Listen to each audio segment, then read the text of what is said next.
इस सारी सूरत हाल में जब हम देख रहे हैं कि एक सियासी अदम इस्तेकाम की सूरत हाल है, तो इस सियासी अदम इस्तेकाम क्या मुआशरी इस्तेकाम हो सकता है मुल्क में? इस सूरत हाल को हुकूमत कहीं बेहतर करती हुई कोई पॉलिसी नजर आती है आपको? देखिए, पहले मैं आपसे एक बात बता दूं, जिस वक्त अगर आप चले जाए मई 2022 में, तो उस वक्त स्टेट बैंक ने जो डिस्काउंट रेट था वो 12.5% था और महंगाई 13.5% थी, यानी 1% का फर्क था। आज डिस्काउंट रेट हमारा हो गया 21% और महंगाई हो गई 34.5%, यानी 13 गुना हो गया ये। तो क्या किसी को ये एहसास है कि ये जो 23 करोड़ आवाम है उनकी जिंदगी में क्या बर्बादी आ गई? उस पर बात करने की जरूरत है पहले, इसलिए कि कुफ्र का निज़ाम तो चल सकता है मगर जुल्म का निज़ाम नहीं चल सकता। मैं अभी आपको 1 मिनट में साबित कर दूंगा। एक स्कीम थी जिसका नाम था बहबूद, जिसमें बेवाएं, यतीम, बुजुर्ग, शहरी, ये सब लोग पैसा लगाते थे और उसमें ये कहा गया था, सारी दुनिया को ढंढोरा पीटा गया कि जनाब उसमें हम ज्यादा शरह मुनाफा दे रहे हैं। मैं आपको रिकॉर्ड पे बता रहा हूँ, दुनिया की तारीख में और पाकिस्तान की तारीख में इतना बड़ा जुल्म इस्तेहसाल नहीं हुआ। आज आप लोग उनको मुनाफा दे रहे हैं, बेवाओं को, यतीम लोगों को, बुजुर्ग शहरियों को 14%, महंगाई 34%, तो 20% मनफी, यानी उनको 20% आप मनफी मुनाफा दे रहे हैं। इससे पहले आपने बिजली का नर्ख बढ़ाया, गैस का नर्ख बढ़ाया, पेट्रोल के नर्ख बढ़ाए, महंगाई बेतहाशा बढ़ी। मुझे कोई ये बता दे कि ये जो पेंशनर्स हैं, ये जो गरीब लोग हैं करोड़ों, वो जब आप उनको 20% मनफी मुनाफा देंगे, 34% महंगाई में 14% देंगे। मुझे याद है आपसे कुछ अर्से पहले 20% दिया जाया करता था उनको और महंगाई 13% से नीचे थी, वो बात समझ में आती थी। तो ये जो आपने कानून तोड़ के कुफ्र के निज़ाम को चलाने की कोशिश कर रहे हैं, ये चाहते क्या हैं? मुझे पहले इस सवाल का जवाब दिया जाए, इसलिए कि मैं आपको कुछ और खतरात बताने चाहता हूँ। अब आप आ जाइए कौमी बचत पर। कौमी बचत में आप इस पर दे रहे हैं 13%, महंगाई 34% है। तो ये जो आप 21% मनफी दे रहे हैं, तो ये क्या लोग पागल हैं जो बैंक कौमी बचत में लगाएंगे? तो अगर ये कौमी बचत में नहीं लगाएंगे तो फिर कहाँ जाएंगे? फिर वो कहते हैं आप निकाल के पैसे जहन्नुम में जाएं। हम तो, गवर्नमेंट कहती है हम तो बैंकों से बॉन्ड भेज देंगे, वहाँ पर हम उनको 20% मुनाफा देंगे। आप 20% मुनाफा दे रहे हैं इन्वेस्टमेंट बॉन्ड में और बेवा यतीमों को तबाह कर रहे हैं। तो ये तो आप आइन की खुल्लम खुल्ला खिलाफ वर्जी कर रहे हैं। दो इस हुकूमत ने ऐसी हरकतें की हैं कि अब इनकी तबाही को कोई रोक नहीं सकता। नवाज शरीफ पहला आदमी था जिसने के सूदी निज़ाम के खिलाफ अपील फाइल की थी। अब डार साहब ने फिर एक सूदी निज़ाम आया था, मैंने आपके प्रोग्राम में भी बताया था, शरीयत कोर्ट का गलत फैसला था। उन्होंने कुछ लोगों के साथ मिलके और उसके पीछे लग गए कि जी हमें इसी निज़ाम को चलाना है, सूदी निज़ाम को। हालांकि तो ये दो गुना ऐसे हैं कि पाकिस्तान की सलामती को जो खतरा है वो तो है ही, ये आवाम को तबाह कर रहे हैं। और दूसरी चीज़ मैं आपको जो बताने वाला था, क्योंकि आपने कई नुकात उठा दी हैं, मैं एक सवाल उठाना चाहता हूँ। जिस तरह मईशत को तबाह बर्बाद कर दिया गया, मैं 1 मिनट के लिए फर्ज कर लेता हूँ कि PDM के साथ तहरीक इंसाफ गले मिल लेते हैं और गले मिलने के बाद ये कहते हैं जी इलेक्शन करा लें, जो जीते वो हुकूमत बना ले और हम कोई एहतजाज नहीं करेंगे। मैं आपको यकीन दिलाता हूँ कि जब ये तफसील में जाएंगे तो आपको अंदाज़ा नहीं है, कौम को अभी अंदाज़ा नहीं है कि 2024 और 2025 में एक अज़दहा हमारी तरफ बढ़ रहा है, इसलिए कि 95 अरब डॉलर के आपने 3 साल में कर्जे वापस करने हैं। तो शाहिद साहब फिर तो वही बात हो गई ना कि अब हुकूमत कोई भी आए, ये तो एक अज़दहा है जो सबको निगलने के लिए तैयार बैठा है और इस अज़दहे को हमने खुद पाला है। हमने पाला नहीं है, हमने उसको परवरिश भी की है, उसको फरोग भी दिया है, उसमें किया है। मेरा आपसे कहना यह था कि मैं एक सवाल का जवाब चाहता हूँ।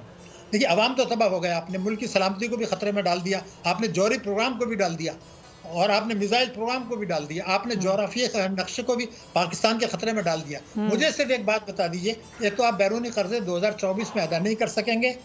आपको मैं यकीन दिला रहा हूँ कि FATF दांत तेज कर रहा है। आपने खुद कहा, स्टेट बैंक ने कहा, हुकूमत ने कहा कि जनाब सट्टेबाजी हुई है, हुंडी हवाला हुआ है, तो यही तो मनी लॉन्ड्रिंग है, यही तो टेरर फाइनेंस। सर ये जो हम IMF के सामने हैं, IMF की तमाम शराइत भी पूरी करते हैं, IMF अभी तक हमारे साथ स्टाफ मुआहिदा नहीं करता। अभी कुछ दिनों पहले आपने देखा होगा एक्सचेंज कंपनियों ने ये कहा कि हम आपको पैसे देते हैं, जो तमाम जो ओवरसीज पाकिस्तानी हैं उनसे जमा करके, और उसका एक हम मुआहिदा बनाते हैं, आपको IMF से कर्ज देने की ज़रूरत ही नहीं है। तो ये जो इस तरह के प्लान्स होते हैं, इस पर कोई वर्किंग क्यों नहीं होती? बाकायदा रिटर्न फॉर्म में ये वजारत ख़जाना को ये मीटिंग में कायमा कमेटी की बात की गई है।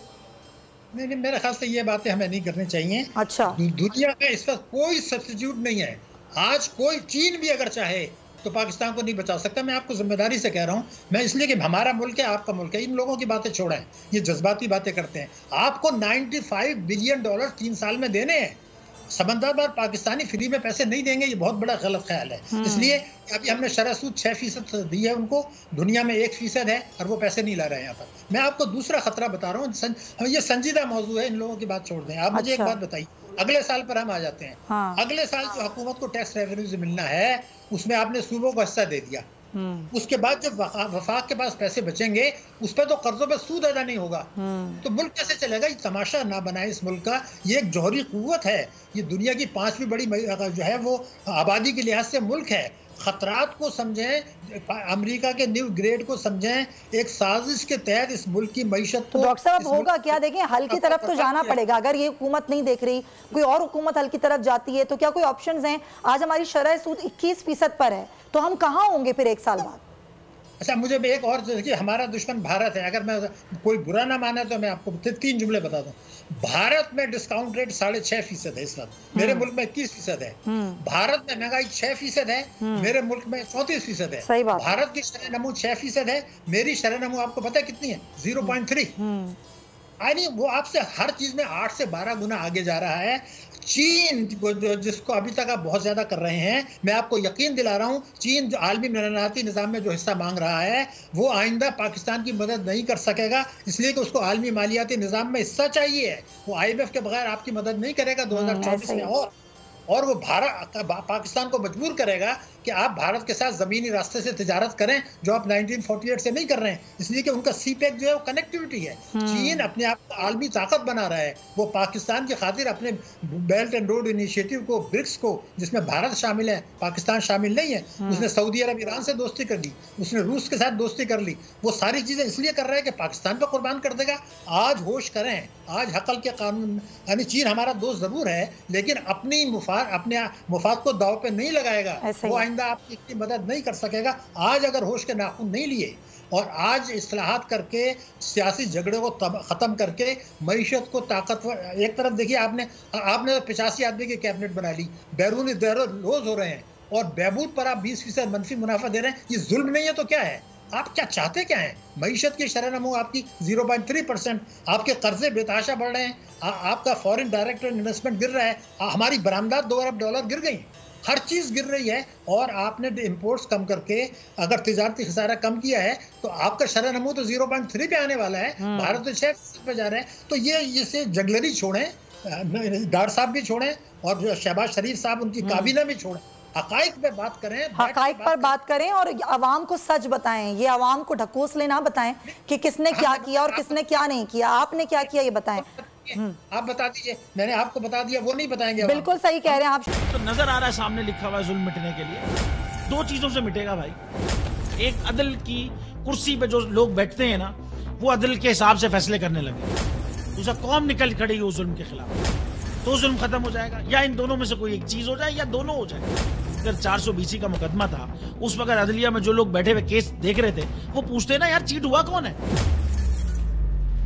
जब उनको दिखता कोई चीट नहीं हुआ, केस खत्म कर देते।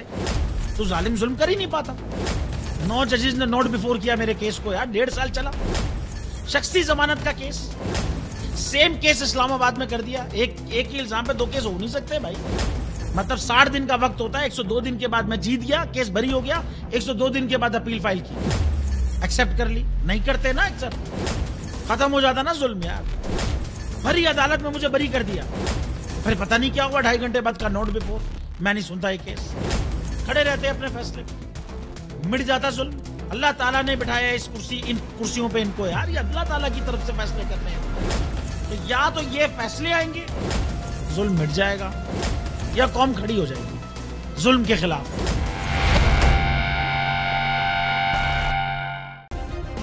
सब्सक्राइब करें और बेल दबाएं ताकि कोई खबर रह न जाए।